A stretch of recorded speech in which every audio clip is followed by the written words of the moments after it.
যুক্তরাষ্ট্রের মূল ভূখণ্ডে আঘাত হানতে সক্ষম ক্ষেপণাস্ত্রের আধুনিকায়নে আরও এক ধাপ এগিয়ে গেল উত্তর কোরিয়া।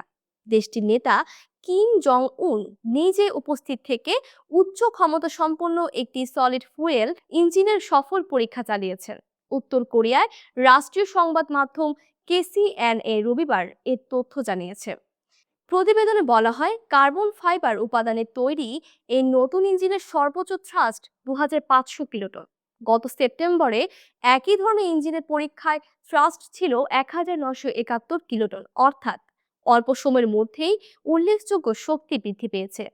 এই ইঞ্জিনের উন্নয়নের মূল লক্ষ্য হলো একটি ক্ষেপণাস্ত্রে একাধিক পারমাণবিক ওয়ারহেড, মাল্টিপল ইন্ডিপেন্ডেন্টলি টার্গেটেবল রি এন্ট্রি ভেহিকল বহনের সক্ষমতা তৈরি করা, যাতে যুক্তরাষ্ট্রের ক্ষেপণাস্ত্র প্রতিরক্ষা ব্যবস্থাকে সহজে ফাঁকি দেওয়া যায়।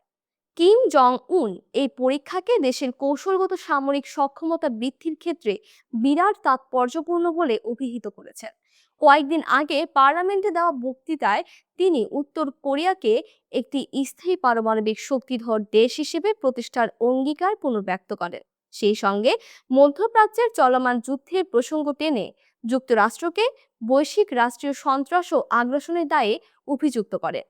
সামরিক পর্যবেক্ষকরা বলছেন, এই পরীক্ষা উত্তর কোরিয়ায় পঞ্চবার্ষিক সামরিক উন্নয়ন কর্মসূচির অংশ।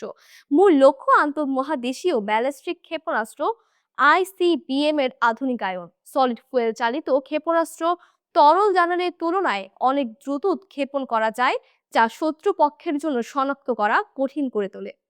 2019 সালে তৎকালীন মার্কিন প্রেসিডেন্ট ডোনাল্ড ট্রাম্পের সঙ্গে কিম জং উনের কূটনৈতিক আলোচনা ব্যর্থ হওয়ার পর থেকেই পিয়ংইয়ং পারমাণবিক ও ক্ষেপণাস্ত্র কর্মসূচি জোরদার করেছে। গত ফেব্রুয়ারিতে ওয়ার্কার্স পার্টির সম্মেলনে কিম ট্রাম্পের সঙ্গে আলোচনার দরজা খোলা রাখার ইঙ্গিত দিলেও স্পষ্ট জানিয়ে দিয়েছেন, পারমাণবিক নিরস্ত্রীকরণকে আলোচনার পূর্ব শর্ত হিসেবে মানবেন না।